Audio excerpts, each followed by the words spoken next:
it up for Adam Morris, everybody, come on.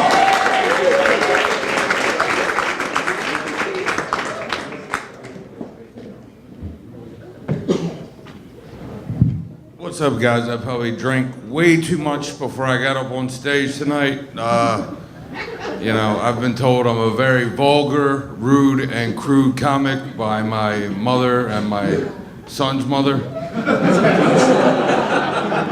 And, you know, shit happens. And, you know, so let me start off with a clean joke at least, right? You know, I've heard Oprah's talking about running for president, which I actually think is great.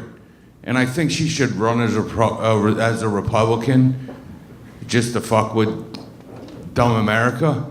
I don't know if we'd all get universal health care, but I definitely think we would get microwaves or a coffee maker. You know what I'm saying?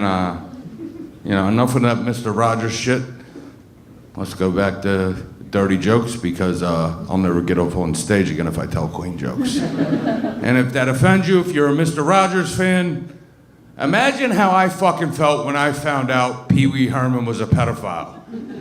You know, if Mr. Rogers was around right now, it would come out that Jared, the Subway guy, was his love child. You know, so anyways, back to my son. The other day, my son goes to me. He goes, "Dad, are you gay?" And I said, "Why the fuck would you ask me that?" I said, "I had you." And he said, "Well, Dad, you're 38 and you've never been married." And I said, "Son, I slept with enough married women in my 30s. You know, I don't know how to feel about this generation that's coming up. Like, I really don't. I don't know if it's good or bad. Like, you know, when I grew up, I had stories of my two grandfathers, one who went to jail for actually stealing Social Security checks for dead people. The other one who would be in bars and he would bet motherfuckers $100 to eat a piece of dog shit. Like, he would find the most indigent motherfucker in the bar and, you know, bet him, and when they ate it, he would go, "Hey, you deserve it." You know, I had an uncle who was a bank robber. You know, when I was 15, I had a cousin, and believe me, I got in a lot of shit myself, but I had a cousin. You know, we're driving down the street one day, and he rolls down the window, and he goes, "Can you hold the wheel for a second?" And I said, "Sure." He just started shooting up a motherfucker's house. And I'm like, "What the fuck did you do that for?" And he's like, "Yeah, that motherfucker was talking shit about me." You know, I am from Baltimore. They say Baltimore is the city that reads. I don't, and I'm not saying we read Nietzsche. We can, you know. Right? That's right, give it up, Gotham. But, you know, I think that's like when you have a slogan like that, that's like basically saying half of your fucking city's illiterate. You know, so where am I going after that? All right, so anyways, you know, I go to the doctors, and I have to go to the doctors once a month because I am actually considered mentally ill.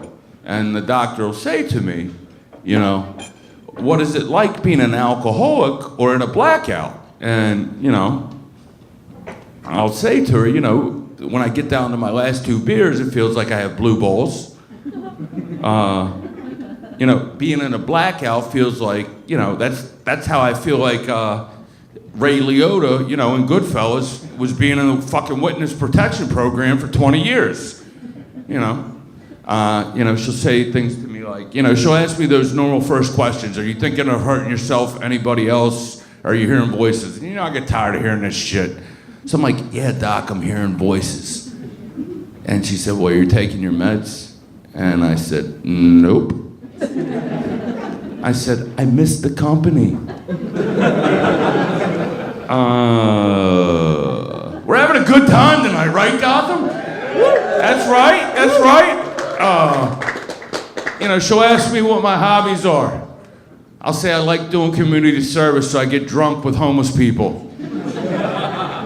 You know, she'll say, "Anything else?" I go, "Sure, I go to the courthouse and I watch court cases." And, you know, she'll give me that puzzled look like, "Why the fuck do you do that?" And I'm like, "Well, Broadway shows were kind of becoming predictable." You know? I actually have a therapy puppy now, and or whatever they're called, therapy dogs, whatever, you know, and I actually got it just to piss everybody in my building off, because I live in a no-dog building, you know, so when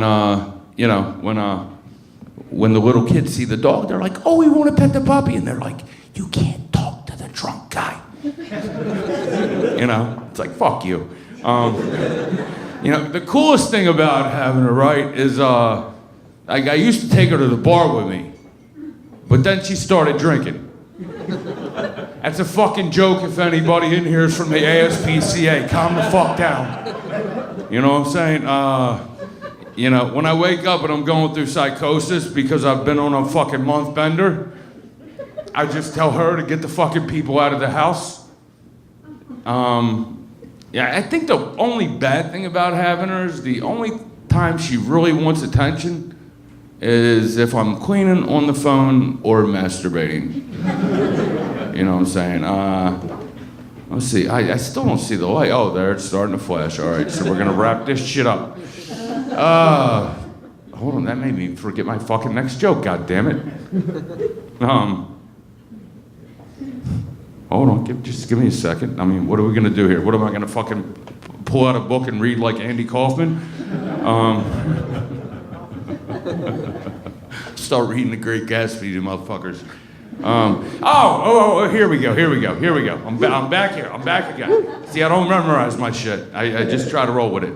You know, I'm starting to notice something about the internet, right? It's like, you know, Facebook is like having missionary with the lights on. Twitter is like anal sex is second base.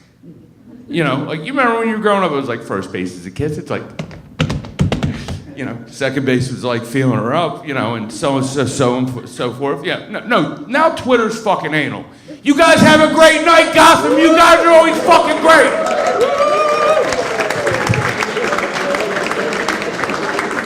Adam Morris, everybody, give it up for him. Come on.